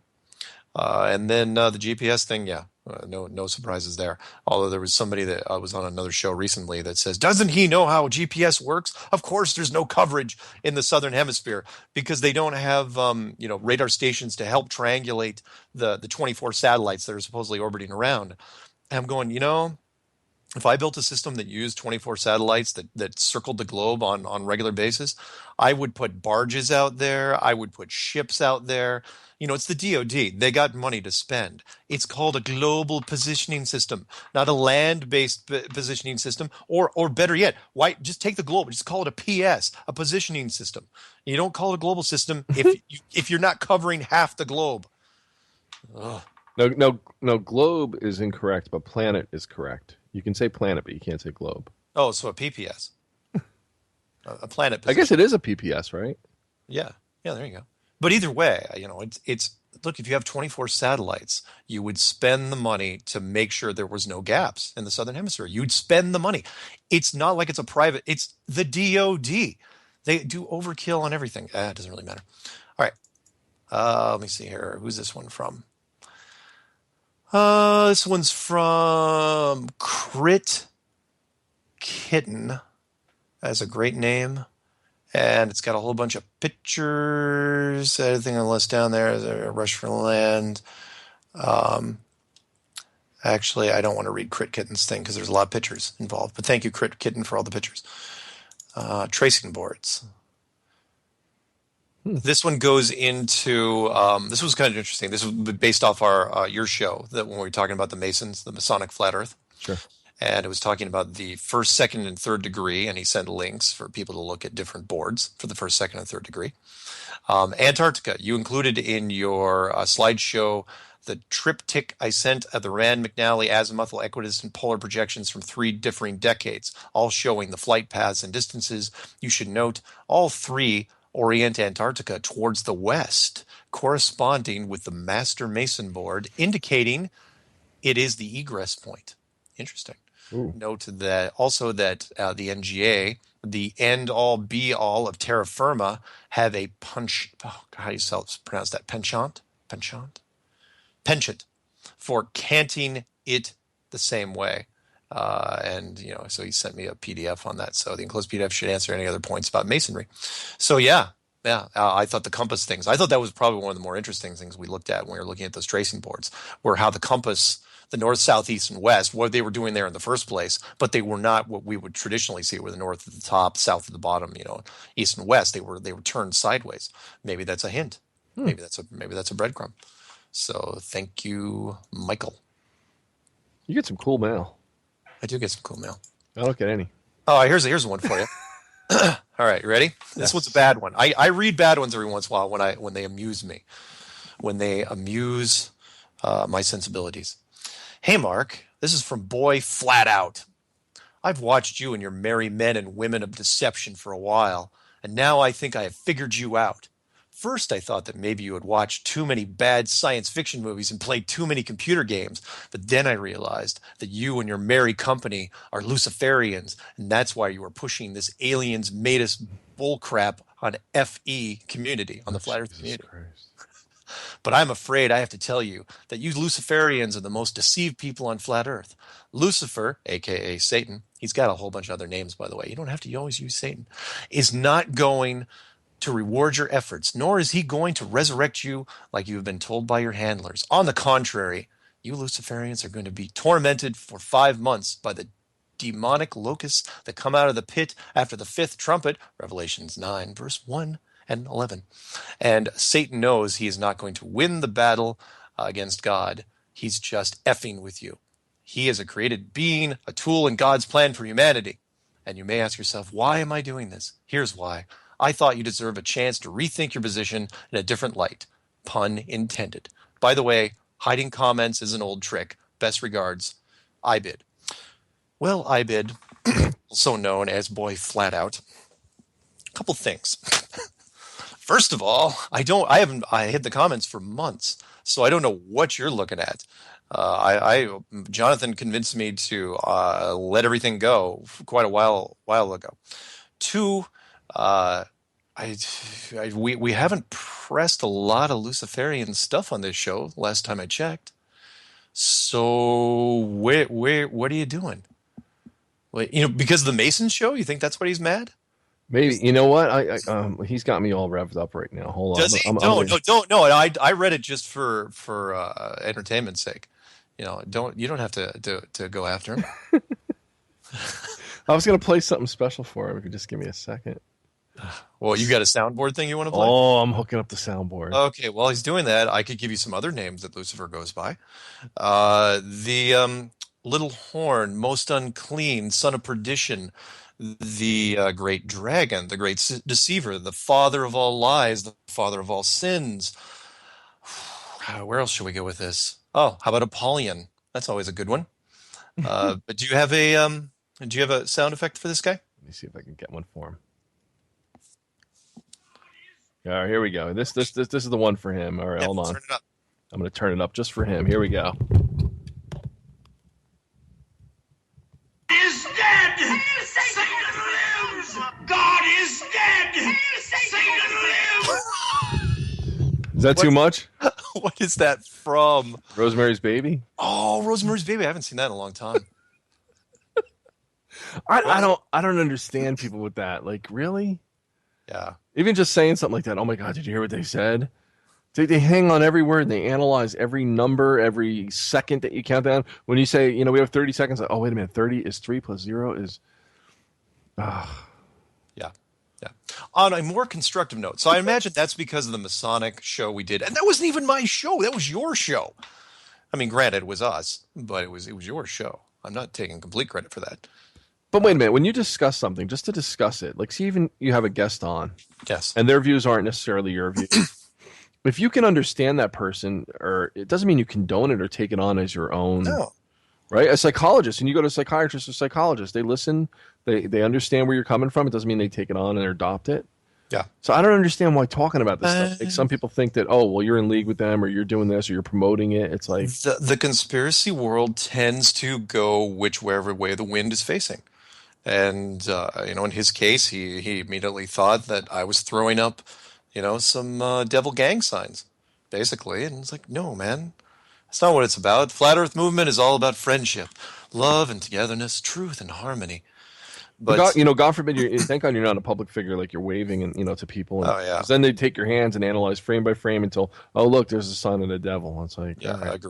Agreed. On the other hand, this email came in, and this is a lot more constructive. This is from Nate from Minneapolis. He says, I just listened to the Masons episode. I just thought you might like to know that the line of David, that's King David, began with Boaz and Ruth in the book of Ruth, chapter 4.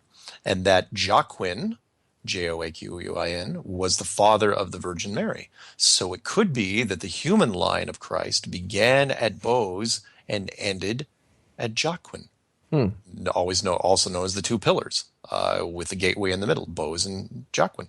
So, yeah, see, that wasn't so hard. That was easy, and he didn't swear or called me a jack-off at all.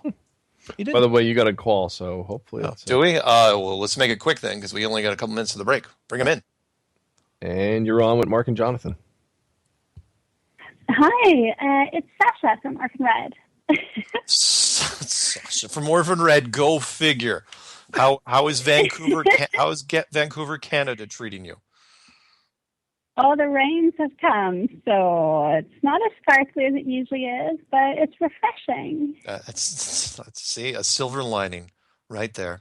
So what's your question, or what's your comment? What do you got? I was listening to your Masonic information show on your perceptions with Jonathan, and I kept coming back to the anchor symbol and the cross. And the cross is often associated with the zodiac in terms of like determining eras. So I had two questions. Number one, do you think that there are openings in the dome? And then number 2, do you think that if there are openings, do they open on a schedule? And is it possible that maybe some groups are trying to figure out the clues to find out when the gates open? Those are my questions. Wow. Wow. That's a great question.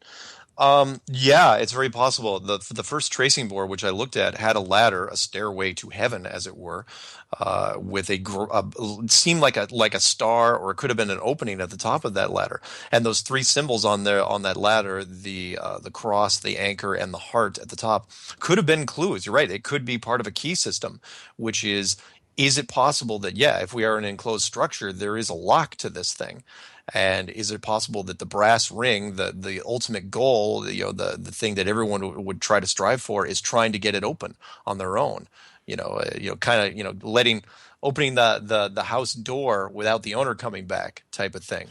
And don't forget, we saw this. They alluded to this in the movie Spaceballs, which was made by Mel Brooks, when they went through a hole in the dome. Remember, they were escaping with the spacecraft.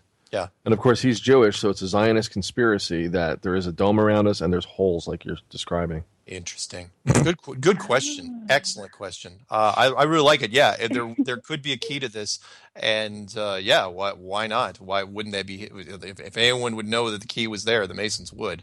So that's brilliant, and it was an angle I hadn't thought of. And I was teasing about Mel Brooks and the Zionists. We're going to break. Thanks, Sasha. Thanks. Okay, bye. Bye-bye. His face is in the muck. I think his zipper's stuck.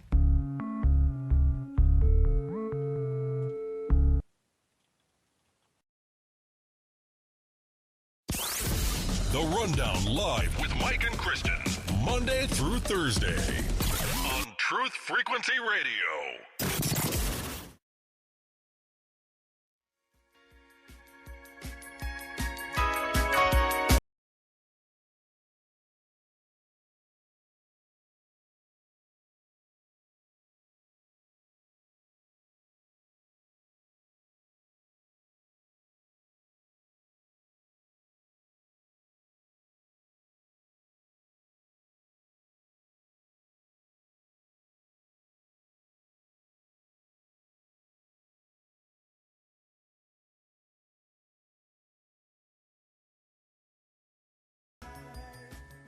Welcome back to Strange World. I'm your host, Mark, with Jonathan from Jersey, and that was Joe Jackson stepping out. So, you had a comment about Sasha? For Sasha, I was going to tell her, you can't have rainbows without a little rain. So, yeah. I know she's so positive all the time. And you can't make an omelet without killing a whole bunch of people sometimes. So, that's not true. You don't have to kill a whole bunch of people. What? I'm just saying. Okay, so no, please, nobody do that. Nobody make a meme out of that. That would be horrible. So, by the way, I got to mention real quick that Chris and Cherie, the people that run Truth Frequency, they've been putting out quite a few more videos recently. They've been getting hands on, making quite a few flat Earth related videos, and it's really neat to see them get involved. I didn't know, and all of a sudden I was like, holy smokes, I know those guys. And one of these days I'm going to have to go over and visit them over in Eastern Washington. So remember how I told you, I don't know if I told you before the show, that Jonathan, I was wrong. I said Thomas. Jeez, what was I thinking? It's Jonathan Walter. How could I forget a name like Jonathan? So he sent me an email about that flight to Antarctica. Remember the first Boeing. So he sent a link, and you guys can look this up if you get a chance. It's very, very short. It's from an educational site, and it's a photo of the week. First Boeing commercial passenger jet lands in Antarctica. And the photo is really interesting because the caption is almost non-existent. There's no story to go with it, only that it's a Boeing jet supposedly landing on the ice with like 60 passengers because they want to test landing on the ice in Antarctica. It's going because you just took real passengers and you landed on the ice. You didn't need the passengers for that. And it was that just came out 2 days ago. Or I'm sorry, yesterday. And he writes back a follow-up email. He goes, by the way, I ran it through a metadata tool and determined that it was edited in Photoshop, has no GPS coordinates, no author, no camera type or info. He goes, a bit suspicious. I call BS. I also emailed the flight company about this Antarctic flight and potential for future flights to see what they say. And I get a funny feeling he's going to get static. He's not going to get anything from these guys because it's crap. It's a fake story yet again. And it's done because we're concentrating so much on Antarctica. We're doing a lot of putting a lot of pressure on them. So thank you, Jonathan, very much. And I sent you the link to that, right? Is it here on Skype or no? Here, I'll send it to you anyway. All right. So yeah, anyone wants to look it up? First Boeing commercial passenger jet lands in Antarctica. Look at it, take it apart in Photoshop and see what you find out. Yeah. I bet you that thing's Photoshopped to hell. And what was their excuse for this? A purpose was read it. It's the right flight there. It's was like to it's study like whether traditional jets could be used to fly passengers and cargo to Antarctica. How convenient. Yeah, I know. And so yeah, so it could be possible. Yeah, so you're going to take 60 people down there from Iceland to the South Pole. Iceland. Mm-hmm. You're going to take them from the North Pole to the South Pole just to test to see if a plane, one of your flagship planes, can land on it. Did you say that guy's name was Jonathan Walter? Yeah, why? Yeah, he commented on this article too. Yeah, I would hope so. And he goes, "What airfield did they use?" Yeah. He's what airfield did they use? Where's the GPS coordinates of this thing? I mean, it's the shortest article I've ever seen. It really, you think it's almost as short as we landed astronauts on the moon, and then when they got back, it's like that was it, just one sentence, no mall visits, no nothing, no ticker tape parade. But damn those Yankees, man! If they win the Subway Series, you got to see this article to believe it, guys. I mean, the picture, the space that the picture takes up more space than the text that goes with the entire article. The article is literally 2 very, very short sentences. Wait, by the way, I was just kidding around. Did the astronauts get a ticker tape parade? Yes, they did. Oh, okay. I'm sorry. I thought so. Part of the reason why they felt so guilty. They did, huh? Yeah. Okay, I take it back. Yeah. I knew it was wrong when I said it. What? No, I said they didn't even get a ticker tape parade. But oh no, they did. Okay, they did. So also, again, I got a lot of email about that Mason video that we did. We're gonna have to do a follow up to that eventually. Saw your video about the Freemasons regarding the Hebrew text. I'm Israeli. Some of it looks like a complete mess, but most has meaning. The one appearing in the third card, I think it's the third one. The one of the exit, which actually is the with the alphabet over the doorway. Yeah, the alphabet over the doorway. It says, and I cannot read Hebrew. Even masu ha bonim haita le rosh pina. This has several meanings as far as I searched. It's from the Bible, Psalms 118, verse 22. And in translation, the stone which the builders refused is become the headstone of the corner. Wait. Is it Psalm 118:8? No, 118:22. That's weird. Why? Because most people cite Psalm 118:8 as the exact middle of the Bible. Really? Not that matters, but I don't know if that's true what he's saying, if there's any correlation. Interesting. Around that. Okay. So I'll read it again real quick. The stone which the builders refused is become the headstone of the corner. Thoughts? I'm starting to suspect that all Freemasons and maybe Illuminati are very strongly connected to my people. Hope it helped. Blessings, Niv. And that's from Niv Haramati. He's Israeli. So there you go. I did not know. But that's pretty cool. So anyone else want to look up stuff on this? I would love to hear multiple opinions. But that's pretty good. Oh, this is interesting. This is, the plot thickens. Yeah. Let's see what else we got here. Oh, here's one. Kathy Dunson sends in. She goes, interesting image of ISS you might want to see. Looks like the one would think that was kind of a prop. It's from Wired magazine from a couple of years ago. I looked at the video. It was supposed to be proof. Weak. And what it is a video of the spacecraft. Hopefully I don't get lost here.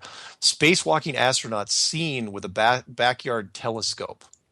Right? And you're thinking that's kind of interesting. And I'll send this to you right now. Oh, you want to give out the number one more time, or we take? Oh, sure. Let's do it one more time, and then Toll-free number to talk to Jonathan and I is 866-37-TRUTH or 866-378-7884. That's Truth Frequency Radio. So what I just sent you is a picture that a guy took from his telescope, right? And that looks like what could be the space station, right?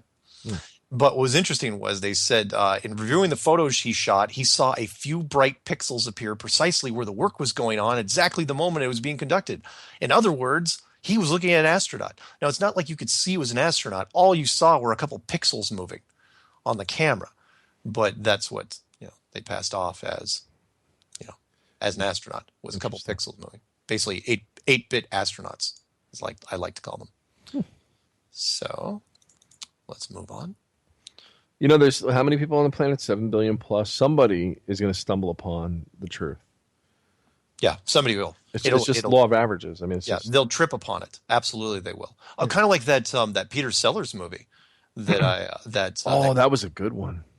It's unbelievable, right? In plain sight. I mean, yeah, in plain sight. So the movie was called Peter Sellers did a movie called The Party, and which I didn't even know existed. I didn't even know that. That almost looked like an old what was that? Annette Funicello and that other guy. Was it Bobby? Beach Blanket Bingo. Yeah, it was that kind of movie, right? Yeah, it looked like. Yeah, total soundstage, and on there's a shot of an elephant in the middle of this party, a baby elephant, and on the forehead of this elephant is written, "The world is flat." Does that mean the elephant isn't the elephant in the room, the proverbial elephant in the room? Ooh, I like where you're going with that one. Right? That's excellent. Yeah, but yeah, I read into everything. look up the screenshots for that, or download and rip the Party by Peter Sellers. And of course, I've got to mention this because this, I'm going to do this on air because you'll appreciate this. So I didn't even know, and I know Peter Sellers about as well as anybody, and I did not know that Peter Sellers even made that movie. Right? I have never seen The Party. Right? And I'm talking about this with you know who. And she goes, "Oh yeah, I own that movie." It's like, get the F out of here! No effing way. Totally serious. That's bullshit. I'll say it right on air. That's what I said. It's like there's no freaking way you own that movie. Would she own a Blockbuster franchise at one time? I didn't even, and us, we're movie guys. Yeah, right? I'm calling bullshit on this one. And I go, look, I didn't even know it's an obscure Peter Sellers movie, and you own it? Come on, you're killing me. All right, let's see what other obscure movies she has in her catalog. She probably has The Taming of the Shrew with Elizabeth Taylor. Dude, okay. No, I'll throw. That's nice. That's really good. All right, so I'll throw one at you. Go ahead. Ready for this? So we were talking on a show the other day, and I brought up that Werner Braun stole all the theatrics for the Apollo program from a 1929 movie, German silent film. 1929 German silent film, very, very good, called Frau Mond, which is Woman on the Moon, right? Right. Okay. And I know this because I actually have it downloaded in my library because I've been doing enough research on this that I had it, right? And she goes, "Oh, I have the DVD of that." It's like, God damn it. Wow. Who owns a 1929 DVD version? Well, the strangest woman I know. You know what? If she did own a Blockbuster video, I'm going to say this. This is just for her. All the drama in my life was at Blockbuster Video, and I canceled the membership 15 years ago. What I'm going to say about that. Who owns movies but never watches them? She does. What about Westworld? She does. She has Westworld in her catalog? I bet she has Westworld. If you're listening, do you own Westworld? If you're listening, go ahead and text me. How about Mr. Nobody? You ever see that one with Jared Leto? Well, if she owned all the Art Disaster flicks. Did she own Westworld, though? I bet you, because it's a 70s movie. Right? It was like a mid-70s movie. Yeah. Anyway, enough digressing. Let's get back into this. Randall, every once in a while, sends some interesting stuff, right? Every once in a while. I'm just reading this just to make sure I don't... Oh, yeah, here it is. All right. Well, it's actually, every once in a while, even a clock, a stopped clock is right twice a day. He's right? prolific. I'll give him that. Yeah, he does send out the content.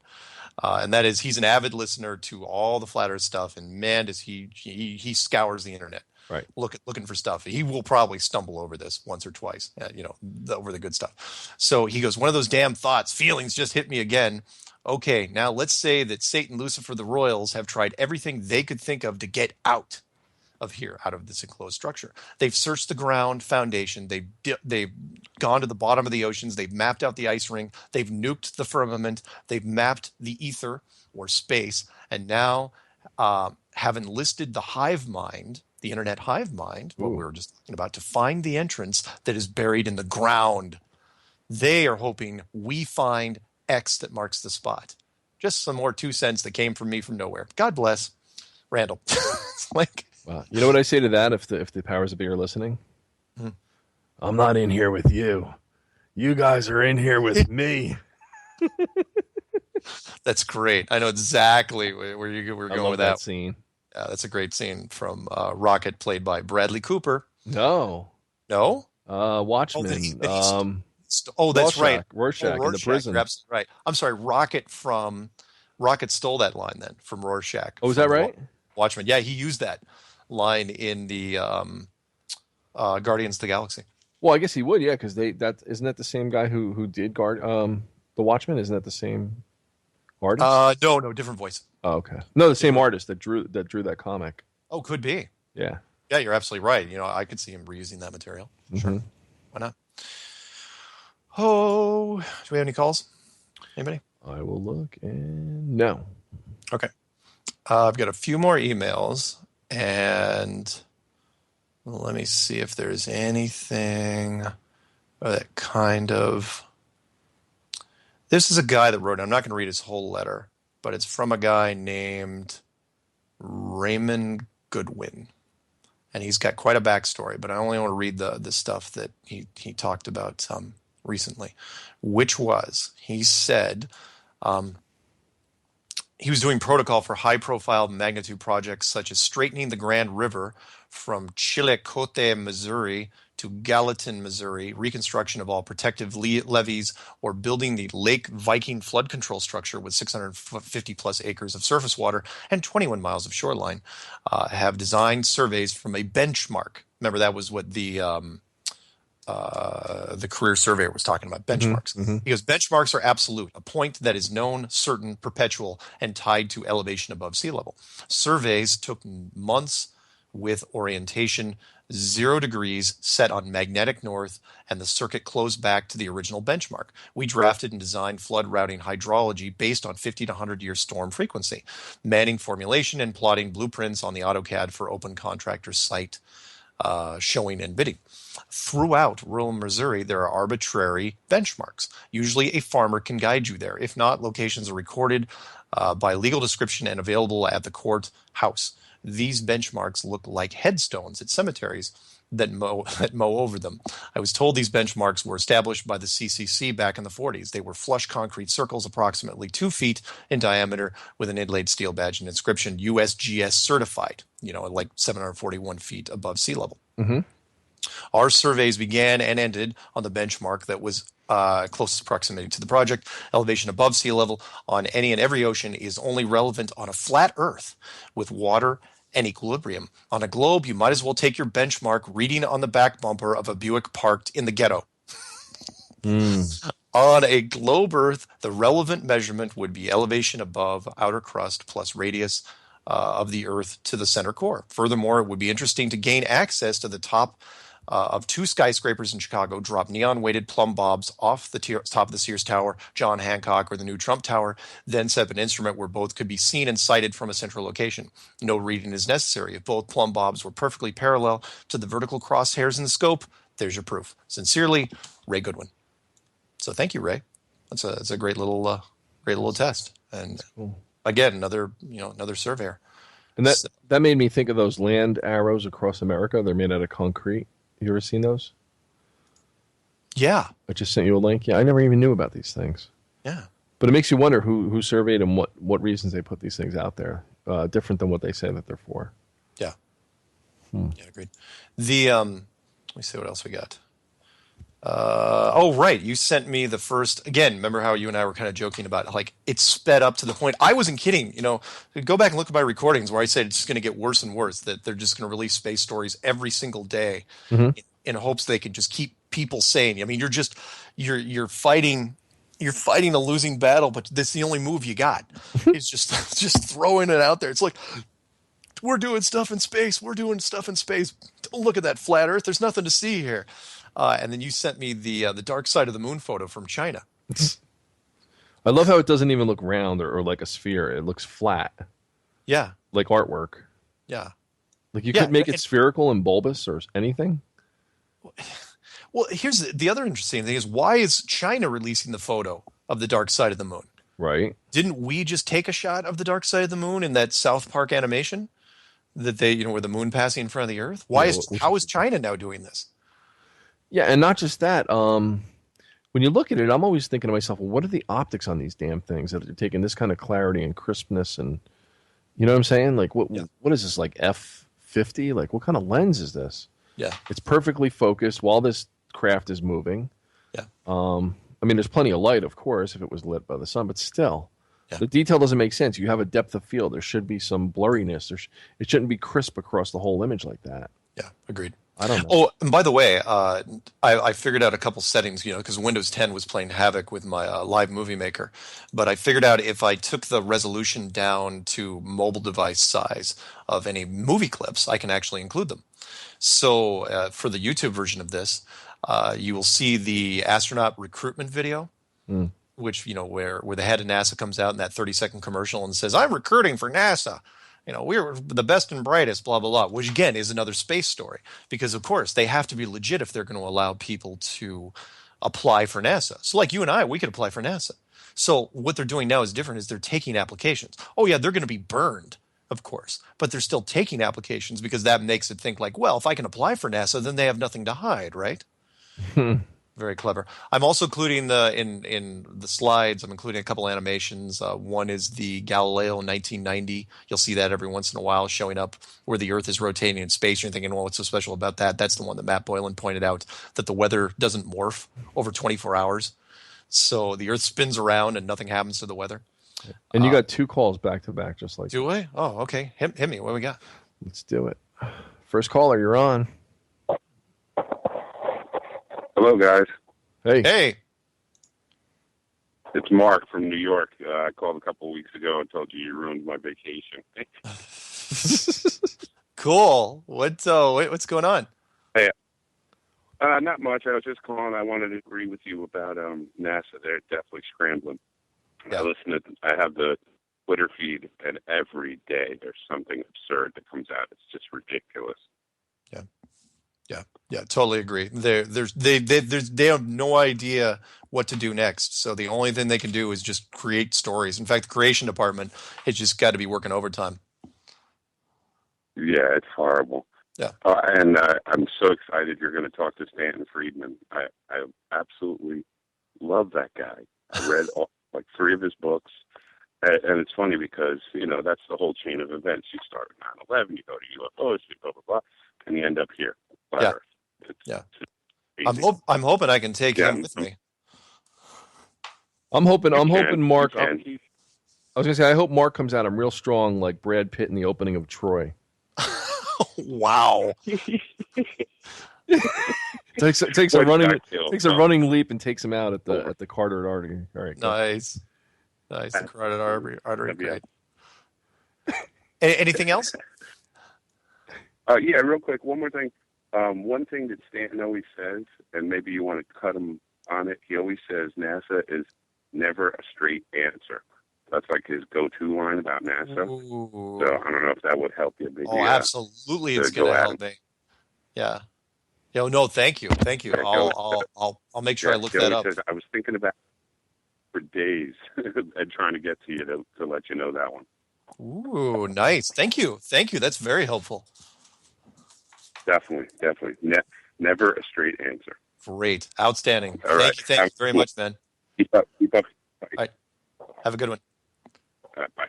All right. Hit me. Rapid fire it. Okay. What else we got? Hold on a second. Okay, we got Ontario here. Let's see what they have to say. Hey, you're on the air. Yes, hi. It's Lorna here from Tasmania. How are you guys? Good.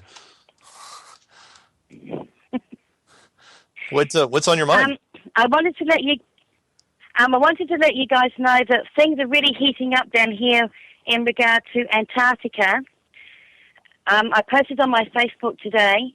The HMS UK ship, Navy ship from UK, called the Protector, arrived in our port yesterday to go down to Antarctica. The UK haven't been here since 1935. They arrived yesterday with their new ship called the Protector to go and study fish. Really? Yep. And also, on the same day that arrived yesterday, because I keep an eye on the ships because I'm a nosy person, so I like to keep an eye on what's going on. We had a crude oil tanker from Britain also arrive, which is really amazing because we've got no oil refineries down here. So I'm not too sure what it's doing here, but pretty interesting. We've got a crude oil tanker. And we also had Skyfall, which is owned by John Philippi, the American entrepreneur. Yeah. He arrived here yesterday as well in Little Wee, Tasmania. I have no idea why a man with that money would want to be here. So I just thought I'd let you know that all the bookings down here are completely full, filled up with people who are going to be working down in Antarctica over the next few months. Wow. Thank you very much for that information. That is awesome. That's brilliant. Yeah. Great. Thank you. You have a wonderful night. All right. You too. Thank you. Thank you. Bye. Bye-bye. See, how perfect is that? I couldn't drop her. I liked her voice. She's great. By the way, I was thinking, as the other guy was talking, when he brings up NASA and you cut him off, yeah, tell him that NASA stands for Need a Sacrifice Astrophysicist. Or need another 7 astronauts. Oof. Yeah, I know. That's an old joke. That's from the 80s. Yeah. Anyway, before we go to close out the show for tonight, I want to talk about this real quick, which was a link you sent me, and that was, while we're working hard to try to bring everything down, Neil deGrasse Tyson, what's he doing? He is hitting 2 franchises at the same time, which he's debating who has the better spaceships, Star Wars versus Star Trek. In no way is it related to the upcoming Star Wars movie that's coming out in a couple of weeks. I forgot I sent that to you, and I made a funny note. I was like, really? This is what he can't come debate you, but he's got time to debate this wacky. Yeah. Let's fantasy. debate who has the better starships, Star Trek or Star Wars. That's important to you, Neil. Don't think he can't dodge it forever. He's way overpaid. Yeah, I know. Eventually, Neil, you're gonna have to address it one way or the other. You could be the hero here. You could make a book and a movie deal, and you get out in front of this thing. Great. If not, you're going to spend the rest of your days locked behind closed drapes with armed guards out front, protecting the hordes that want to come after you because they're going to blame you. You're the one on all the magazines, and now it's going to come back to bite you. And you know what? With all his backing and support by NASA itself, he could be the proverbial Brad Pitt in Troy. He should be able to take you out 1, 2, 3 if he could. If he could. He would have done it already. Yeah. But he hasn't. Yeah. Agreed. By the way, last thing. No, do we have time? No. No, we don't. We don't have enough time. I'll save this email for next time. It just came in this morning. Okay. So anyway, but thank you, Jonathan, very much. And we'll see how December brings. Next time. See you guys soon.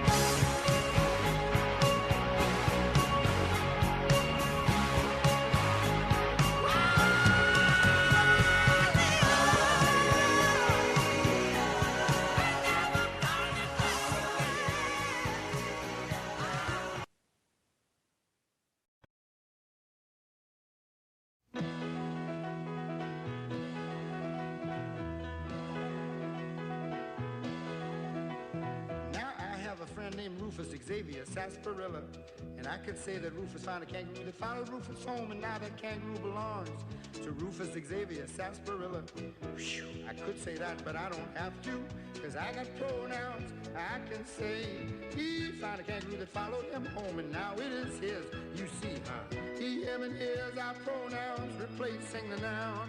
Rufus Xavier Sarsaparilla, a very proper noun, and it is a pronoun replacing the noun kangaroo. How common.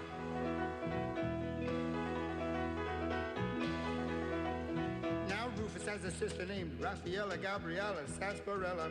If she found a kangaroo, I'd say to you, she found a kangaroo that followed her home, and now it is hers. But I can't say that, because she found an aardvark that fell in love with her, and they're so happy. And my name's Albert Andrea Samadilla, no relation to the sarsaparillas. Because of pronouns I can say, I wish she would find a rhinoceros for me, and we'd be happy.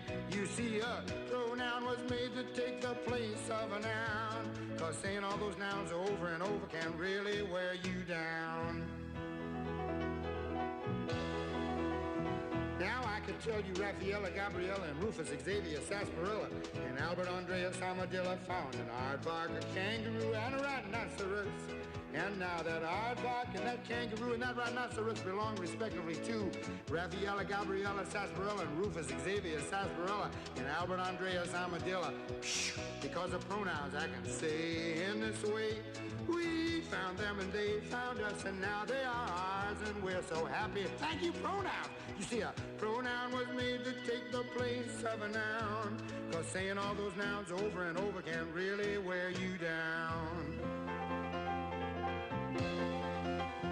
Sometimes when we take them all on the bus, people really raise a fuss. They start shouting out a lot of pronouns at us, like, who brought that rhinoceros on this bus, and what made that horrible noise, and which one of them's getting off first? Who, what, and which are special pronouns that can ask a question in a sense where you do not know the name of the noun. But I know, I have mine and she has hers, and he has his and you have yours.